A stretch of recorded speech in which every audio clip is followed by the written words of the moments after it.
This news clip brought to you by heshirts.ca.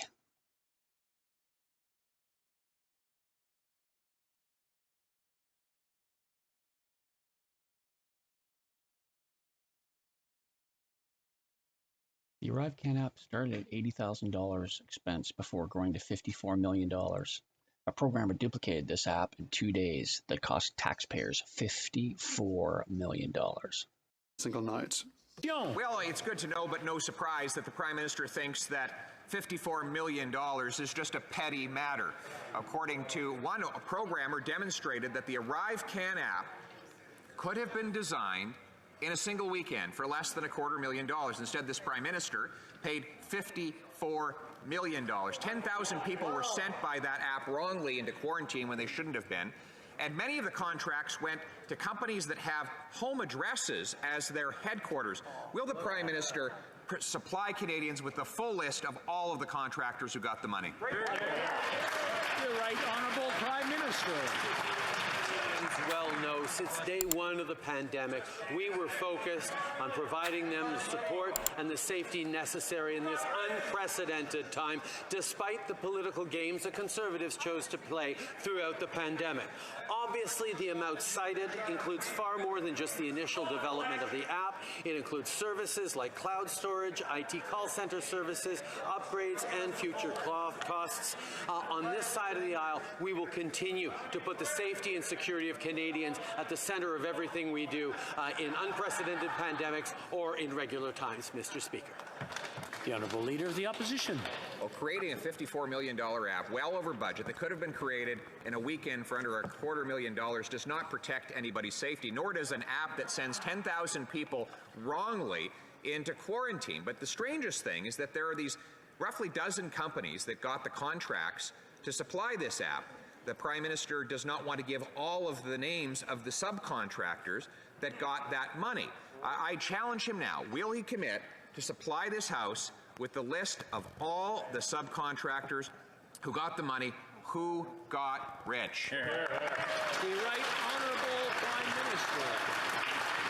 Mr. Speaker, Canadians will remember that during this unprecedented COVID-19 pandemic, we had a government that was stepping up to do everything we could to keep them safe, to keep them protected. That's exactly what we stayed.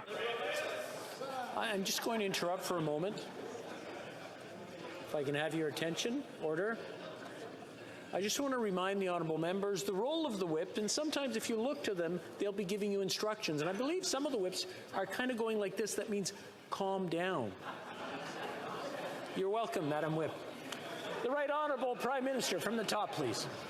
Mr. Speaker, Canadians well remembered that when this unprecedented pandemic hit us as a country, we pulled together. We had a government that stepped up to work with other orders of government to deliver all the protections we possibly could for Canadians in an unprecedented time. We were there to have Canadians' backs. While Conservatives were peddling vaccine misinformation and refusing to follow public health directives, we stepped up and made sure that Canadians had all the tools to deliver safety for them. That's what we will continue to do, Mr. Speaker. The Honourable Leader of the Opposition. They stepped up to put money in the pockets of their friends. We don't forget the We Charity, Mr. Speaker. But now someone got rich here. Someone designed an app that didn't work, that sent 10,000 people wrongly into quarantine, that had addresses, home addresses, as the headquarters of the companies that received the money. Many of the subcontractors are still secret, and if the Prime Minister will not tell us the identity of those companies, then maybe he can tell us who was the genius.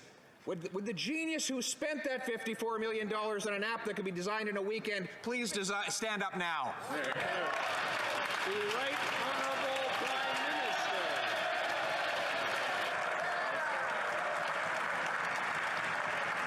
Mr. Speaker, our focus throughout this pandemic was being there to support Canadians. And before the member of the opposition criticizes me again for that, we spent billions, tens of billions, hundreds of billions of dollars to support Canadians through this pandemic, with direct income supports, with supports for small businesses. And we did that because we knew that being there for Canadians through an unprecedented, difficult time would ensure that our economy would come back faster after it. That's exactly what happened, Mr. Speaker. We were there for Canadians while Conservatives can criticize us every step of the way. The honourable member for